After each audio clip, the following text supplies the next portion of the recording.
We're gonna have Ratt'ler off here in no time. Ratt'ler in Montana. It's been a while, bro.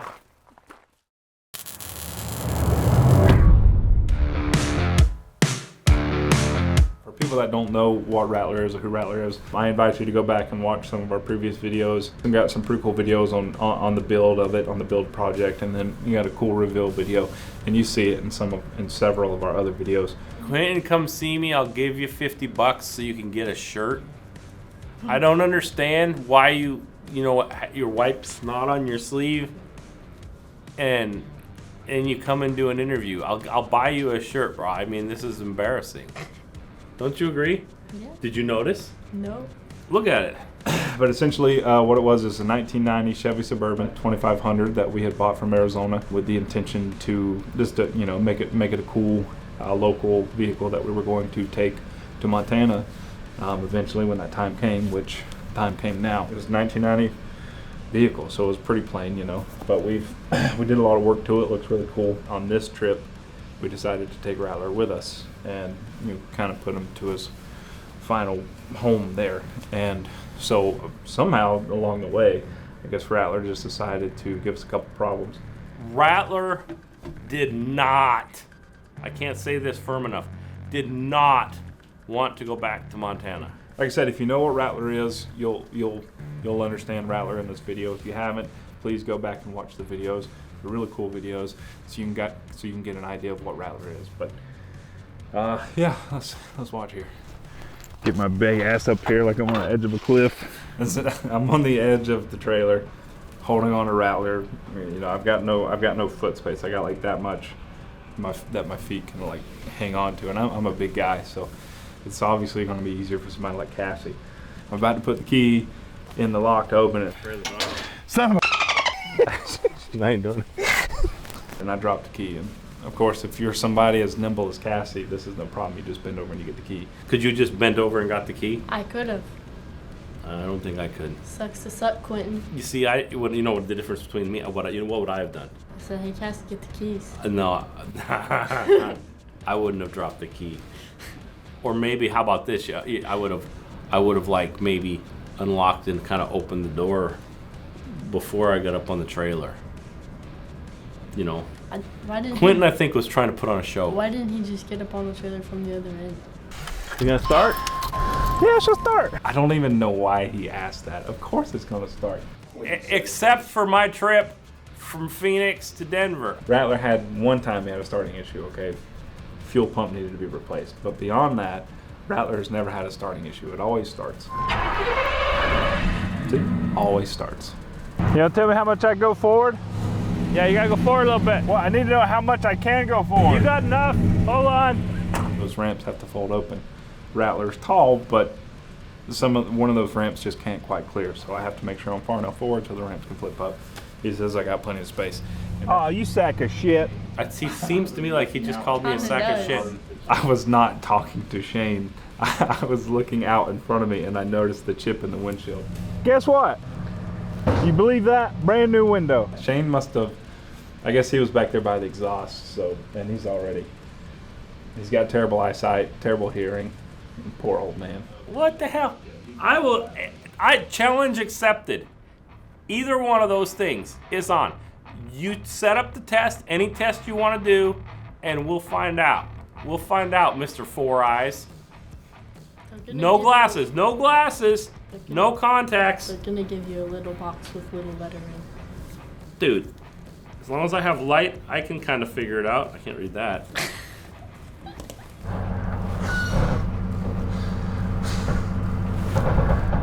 Gotta press the brakes in pretty good. Literally pedal to the floor. Like if the floor was rusted out, I was going to be punching the pedal through the floor. I was on those brakes. Okay, we're going. See right here, foot was down and it wasn't stopping, but once I got off the trailer, I mean obviously it was enough resistance to stop. That was weird. Just 2 days ago, the brakes were fine. No chip in the windshield when we look. All we did was drag it on a trailer, back it off the trailer, and the brakes are broke. You tell me you were on the brakes? Hard. No, you weren't. I didn't believe him. Shane doesn't believe me, of course. He's like, you're being an idiot. What are you doing wrong? I thought he was screwing with me. I really did. I thought he was just trying to rile me. I'm just like, I'm pressing the brakes, man, but it ain't working. I'm serious. I'm totally serious. I needed a minute. I needed just a minute. I don't need any of this shit. I did not come up here to work on Ratt'ler. I know, right?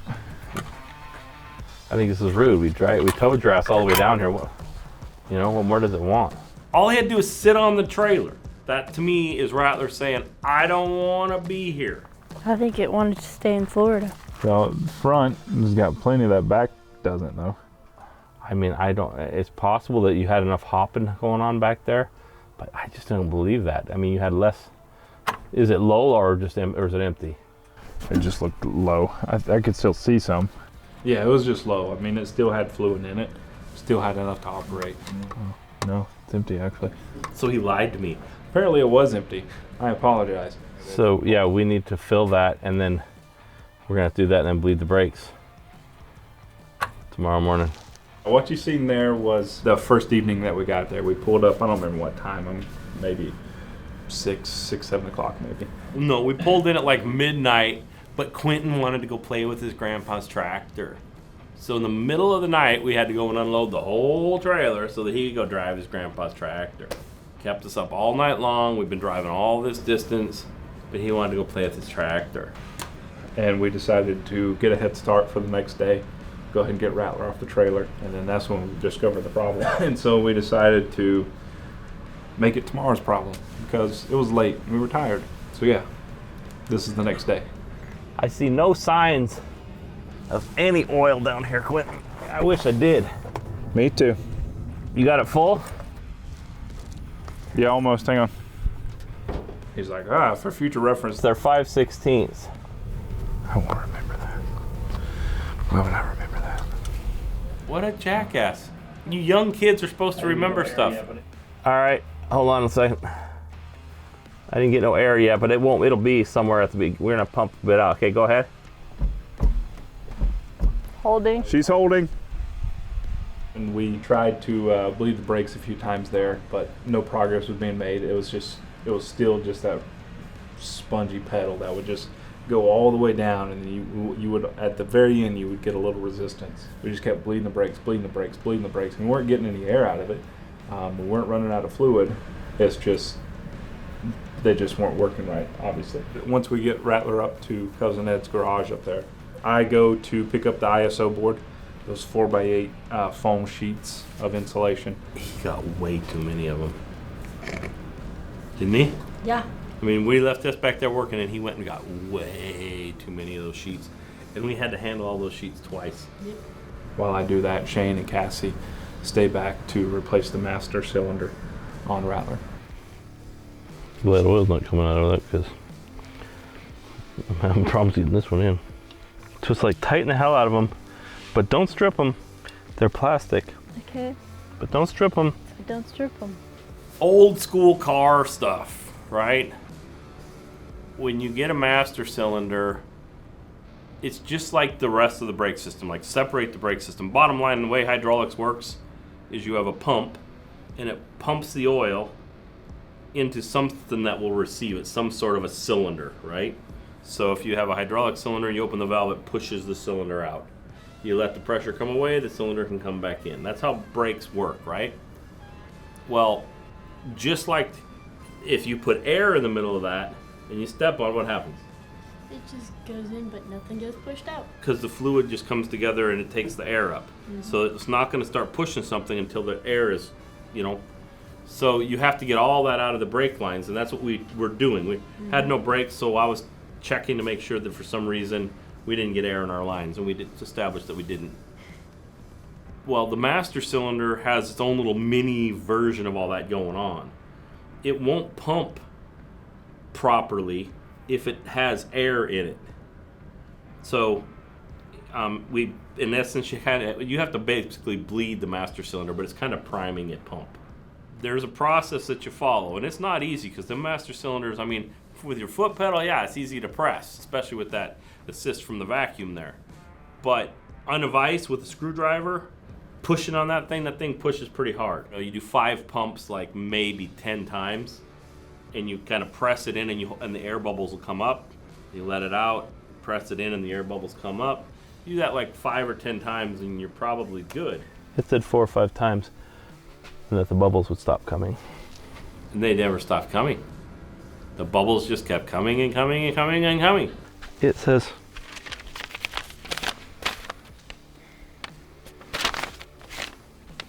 This is back when I was talking about, you know, how good his hearing is and how good his eyesight is. This is how good it is. 4 and 5. Remember, maybe it's 8. I don't know. I think it's 5. 4 and 5 until air bubbles cease to appear. It says to repeat steps 4 and 5. Oh my gosh. You don't know what you think you know. I know how to read. Shit. Poor old man. He thinks it's funny. He's down picking up too many sheets of the ISO board. Whoa, that was a good one. We were here for like 4.5 hours bleeding that thing. What the hell are you looking at? Snapchat. Am I boring you? Yes. At least you're honest. I should have right then handed you the pliers, because you don't understand how hard it is to press that in there. He's installed the new one. So, of course, we got to bleed the brakes, make sure that we get all the air out of the line so the brakes work properly. So that's what you see us doing here. All right, you got it pumped up? Holding.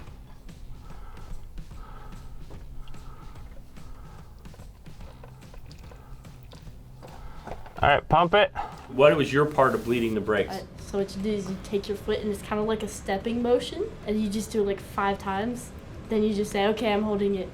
And then what happens? And then you go and you unloosen the screw or whatever, and the air goes. And then what happens to your foot pedal? And then it goes.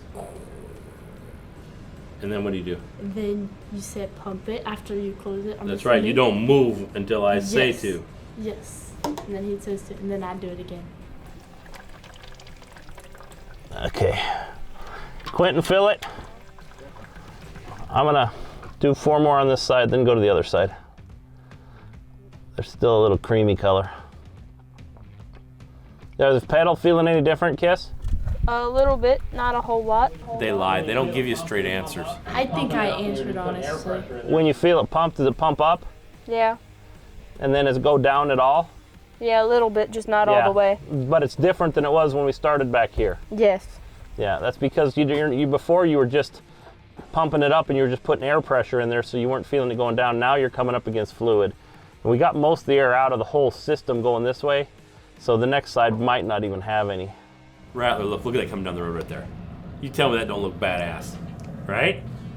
Rattler is cool. You look like a hoarder. You get a bunch of stuff. Well, yeah, we need to get the stuff out of the car. It's fixed. Later on, near the end of our trip, I'm Quentin Peacock, and I don't know, I'm kind of tired.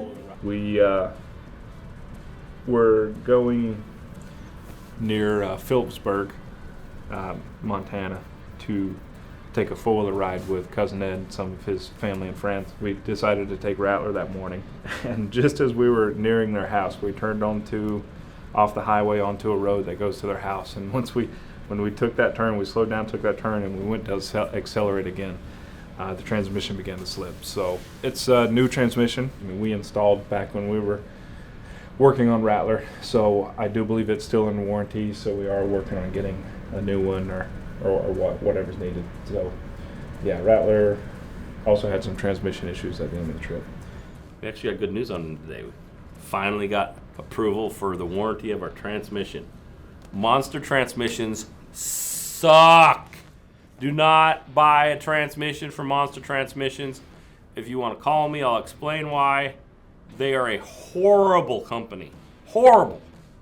Just saying. So soon he will be back to his glory, and somebody will be driving him, probably Scott. Scott will probably be the one that gets to cruise the Laurel streets, and a pretty cool looking rig in my opinion.